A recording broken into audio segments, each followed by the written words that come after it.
Hi అండి. Welcome to my channel Radhika Sarathi. ఈరోజు అయితే సండే కదండి. సండే అంటే స్పెషల్స్ ఉండాల్సిందే తప్పకుండా. ఇక్కడైతే నేను ఇది చికెన్ కీమా తెమ్మన్నాను యాక్చువల్గా. కానీ ఇట్లా చిన్న చిన్న మరీ కీమా అంటే మనకు తెలుసు కదండి, బాగా గుజ్జు గుజ్జుగా ఉంటుంది. అలా కాకుండా కొంచెం మరీ చిన్న పీసెస్గా తీసుకొచ్చారు. సరే ఓకే, ఎలాగైనా మనం దాన్ని మలిచేసుకొని ఎలాగో స్టైలిష్గా బాగా రుచిగా ఉండేటట్టు మార్చేద్దాం. ఇప్పుడైతే నేను బగారా రైస్ చేద్దాం అనుకుంటున్నాను. అండ్ ఇది ఒక హాఫ్ కేజీ చికెన్ అనమాట. ఇది ఆల్రెడీ బాయిల్ చేస్తున్నాను. దానికోసం కుర్మా చేద్దామనేసి ఇట్లా ఒక పొటాటో కూడా తీసుకున్నాను, ఉంటే ఉల్లగడ్డ కట్ చేసి ముక్కలు దీంట్లో వేసేసాను. దీంట్లో కొంచెము కారము, ఉప్పు, పసుపు, అల్లం తెల్లగడ్డ పేస్ట్ కొంచెం వేసి ఫస్ట్ అయితే దీన్ని ఇట్లా ఉడికిస్తున్నాను. తర్వాత ఇక్కడ నేను బగారా రైస్ కోసం అనేసి బాస్మతి రైస్ తీసుకుంటున్నాను. అది జస్ట్ ఈ గ్లాస్తో పాటు నేను ఒక 1.5 గ్లాసు రైస్ తీసుకున్నానండి. ఈ బగారా రైస్ చేయడం కోసం బాస్మతి రైస్ అయితే మనకు మంచిగా టేస్ట్ ఉంటుంది. దీన్ని బాగా ఒక 2 టైమ్స్ బాగా క్లీన్ చేసి తర్వాత ఇలా వాటర్ వేసి ఒక 10-15 మినిట్స్ ముందు నానబెట్టి పెట్టుకున్నాను అనమాట. తర్వాత ఈ ఆనియన్స్, పచ్చిమిరపకాయలు, టమాటోలు ఇవన్నీ ఏంటంటే అండి 3 ఐటమ్స్, నేను 3 ఐటమ్స్ చేస్తున్నాను. ఈ 3 ఐటమ్స్ చేయడానికి ఒకేసారి తరిగి పెట్టేసుకుంటాను అనమాట. అప్పుడైతే మనకి ఈజీ అవుతుంది.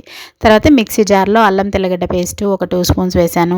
అంటే ఇది వచ్చేసి నేను కుర్మా కోసం తయారు చేస్తున్నాను అనమాట. మసాలాలు అన్నీ ప్రిపేర్ చేసి ముందుగానే పెట్టేసుకుంటున్నాను. అప్పుడైతే మనకి ఈజీగా ఉంటుంది వంట. దానికోసం అల్లం తెల్లగడ్డ పేస్టు, కొంచెం గరం మసాలా, కొంచెం జీడిపప్పు, తర్వాత చిన్న ముక్క కొబ్బరి అనమాట. ఈ కొబ్బరి అన్నీ తరిగేసి ఇట్లా మిక్సీకి వేసేసి పెట్టేసుకుంటానండి. ఇక్కడ ఆనియన్స్ వచ్చేసి బగారా రైస్కి ఒక ఆనియను, తర్వాత ఫ్రైకి ఒక పెద్ద ఆనియన్, తర్వాత కుర్మాకి ఒక ఆనియన్, అవన్నీ వేసి పెట్టుకున్నాను. ఈ మసాలాలు కూడా మనము జస్ట్ మిక్సీ వేసేటప్పుడు కొంచెం ఆనియన్, టమాటో కూడా నేను మిక్సీకి వేసి పేస్ట్ లాగా చేసి పెట్టుకున్నాను. ఇక్కడ చికెన్ కూడా ఉడికిపోయింది, తీసేసాను. ఫస్ట్ అయితే బగారా రైస్కి ప్రిపేర్ చేస్తున్నాను అనమాట.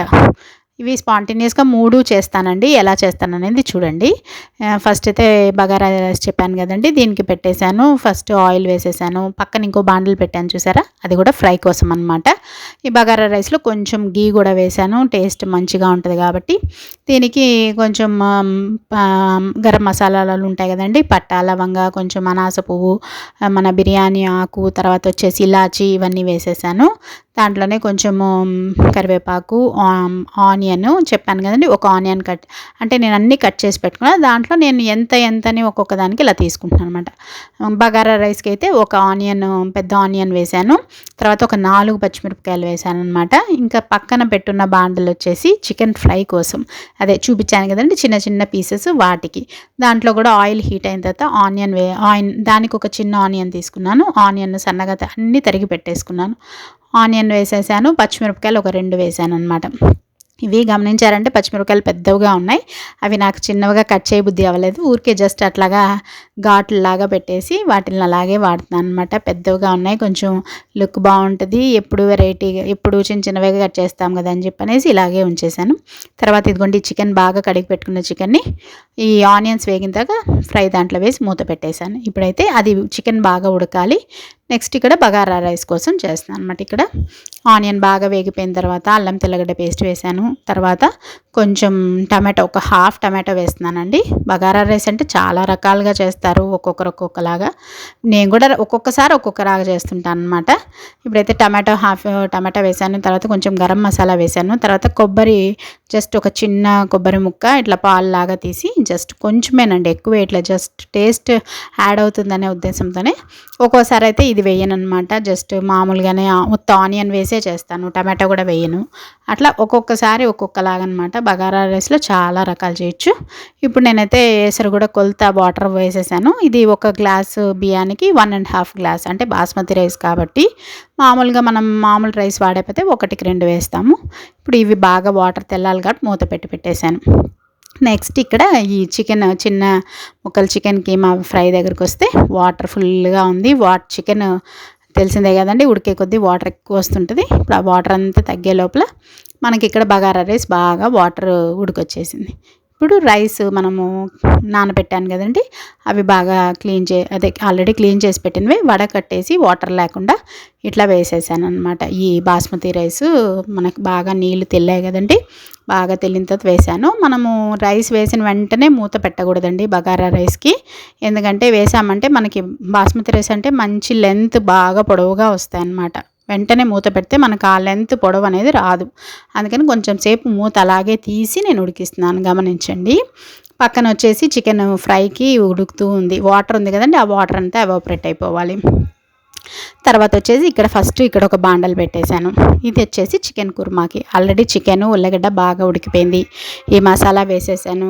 ఇక్కడ చికెన్ మసాలా అన్నీ మనం మిక్సీకి వేసి పెట్టుకున్నాం కదండి, వాటిలో బాగా ఉడికిపోయింది చూడండి. ఆనియన్ టమాటో అన్నీ కలిపి నేను మిక్సీకి వేసాను. అంటే మన కుర్మా అంటే కొంచెం బాగా మనకి చిక్కగా ఉంటే బాగుంటుంది, పులుసు లాగా చేస్తే బాగుండదు. కాబట్టి బగారా రైస్లోకి మంచి గ్రేవీ కూరలాగా ఉంటే బాగుంటుంది. అందుకనేసి పక్కన చూడండి బాస్మతి రైస్ కూడా బాగా తెలుతూ ఉన్నాయంట. మనకి రైస్ అనేది కొంచెం బియ్యం లాగా ఉండేది, కొంచెం అన్నం ఉడికిన విధంగా అయ్యేంత వరకు మనం మూత తీసే ఉడకబెట్టుకోవాలన్నమాట. ఇదిగోండి, ఇప్పుడు కొంచెం మనకి దగ్గరగా అవుతుంది కదండి బియ్యం అంతా. ఇక్కడ కూడా గమనించారంటే చికెన్ ఫ్రైకి వాటర్ అంతా వెళ్ళిపోయింది. ఇందాక ఎంత వాటర్ ఉందో చూసారు కదా, ఇప్పుడైతే మొత్తం వాటర్ అంతా పోయింది. ముక్క కూడా బాగా ఉడికిపోయింది. ఇప్పుడు నెక్స్ట్ వచ్చేసి ఈ బాస్మతి రైస్కి నేను ఇప్పుడు మూత పెట్టేస్తున్నానండి. ఇక్కడ నుంచి మనం మూత పెట్టేసి సిమ్లో పెట్టేయాలన్నమాట. ఇప్పుడు వరకు మీడియం ఫ్లేమ్ మీద ఉంది. ఇప్పుడు ఇంకా కంప్లీట్గా సిమ్లో పెట్టేసి మనకి ఒక 15 మినిట్స్ అలా పడుతుంది ఇది ఉడకడానికి. ఈ లోపల ఈ రెండు కూడా అయిపోతాయి మనకి. ఈ చికెన్ ఫ్రైలో ఇప్పుడైతే వాటర్ అంతా వెళ్ళిపోయింది కదా. తర్వాత గరం మసాలా పొడి వేసాను. నేను ఇక్కడ ఆచి గరం మసాలా వాడుతున్నానండి. కారం వేసాను. యాక్చువల్గా నా దగ్గర ఎప్పుడు ధనియాల పొడి, గరం మసాలా పొడులు ఇవన్నీ ఉంటాయి. ఈ మధ్య రీసెంట్గా అన్ని పొడులు కంప్లీట్ అయిపోయినాయి, మళ్ళీ చేసి పెట్టుకోవాలి. ఆ పొడులన్నిటిని గురించి మీరు ఒకసారి తెలుసుకోవాలనుకుంటే నా ఛానల్లో ఒక్కసారి వెళ్ళి చూడండి, అవన్నీ కూడా ఉన్నాయి, ఎలా చేసి పెట్టుకోవాలి పొడులు అనేసి. ఇప్పుడు ఈ లోపల గ్రేవీకి చూడండి ఆయిల్ అంతా పైకి వచ్చింది. ఆయిల్ పైకి వచ్చిందంటే మనకి మసాలా అనేది బాగా మంచిగా పచ్చివాసన లేకుండా ఉడికిపోయిందని అర్థం అనమాట. ఇప్పుడు దీంట్లో కొంచెం గరం మసాలా పొడి, కారం వేసాను. గరం మసాలాలు ఇవన్నీ నేను మిక్సీలోనే వేసేసాను కాబట్టి ఇంకా మసాలాలు ఏం అవసరం లేదు, కారం వేసాను.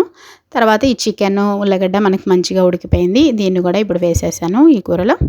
ఈ తర్వాత ఈ బాండట్లో ఉడకబెట్టాను కదండి, దాంట్లో వాటర్ వేసి కొంచెం అంతా దాన్ని నీట్గా వాటర్ తీసి ఈ చికెన్ గ్రేవీలో వేసేసాను అనమాట.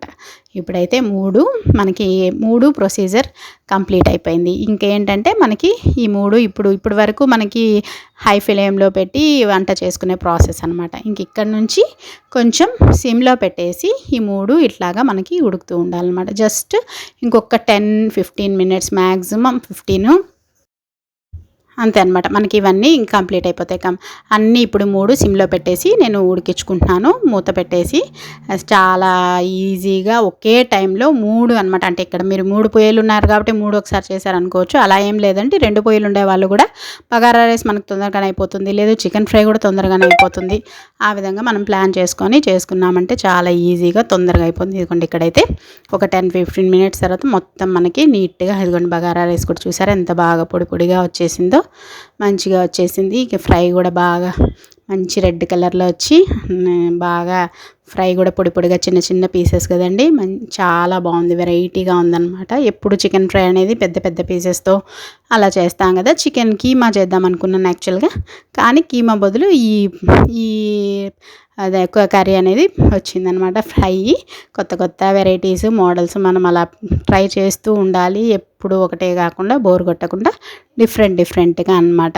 ఇప్పుడైతే రెడీ అయిపోయింది. ఇంకా సండే స్పెషల్స్ అంటే కొంచెం మనకి వెరైటీగానే ఉండాలి కదండి. ఇంకా ఇక్కడైతే సర్వింగ్ అనమాట ప్లేట్లోకి. ఇదిగోండి బగారా రైస్ అయితే చాలా బాగా వచ్చింది. నేను చెప్పిన విధంగా మీరు ట్రై చేయండి. చాలా బాగా రైస్ అయితే పొడి పొడిగా వస్తుంది. నెక్స్ట్ వచ్చేసి లెంత్ కూడా మనకి బాగా పొడవుగా వస్తుంది అనమాట. రైస్ బాగా బాస్మతి రైస్ చాలామంది చేస్తుంటారు, పొడవుగా రాదు అని అంటుంటారు, కానీ ఈ విధంగా చేస్తే మనకి మంచి లెంత్ అనేది వస్తుంది. ఇప్పుడు ఇంక ఈ కూరలన్నీ సర్వ్ చేసుకొని కమ్మగా టేస్టీగా టేస్ట్ చేయటం అన్నమాట. ఈ విధంగా మీరు ట్రై చేయండి. మీకు కానీ ఈ వీడియో నచ్చినట్లయితే తప్పకుండా లైక్ చేయండి, మీకు తెలిసిన వాళ్ళకి షేర్ చేయండి, అండ్ మర్చిపోకుండా నా ఛానల్ని అయితే సబ్స్క్రైబ్ చేయండి. సబ్స్క్రైబ్ చేయడం మాత్రం మర్చిపోవద్దండి. సబ్స్క్రైబ్ చేసి పక్కనున్న బెల్ ఐకాన్ ప్రెస్ చేయండి. అప్పుడైతే నేను పెట్టే వీడియోస్ అన్నీ మీకు నోటిఫికేషన్ వస్తాయి. తప్పకుండా నా ఛానల్లో ఉండే నాన్ వెజ్ ఐటమ్స్ కానీ వెజ్ రెసిపీస్ కానీ అన్నీ మీకు నచ్చుతాయి అనుకుంటున్నాను. ఒక్కసారి అన్ని వీడియోస్లో మీకు కుకింగ్ వీడియోస్ ఉన్నాయి, చాలా ఉన్నాయి, వాటిలో ఒక్కసారి రిఫర్ చేసి చూడండి. తప్పకుండా అన్నీ నచ్చుతాయి. అండ్ మర్చిపోకుండా నా ఛానల్ని అయితే సపోర్ట్ చేయండి. బాయ్ అండి.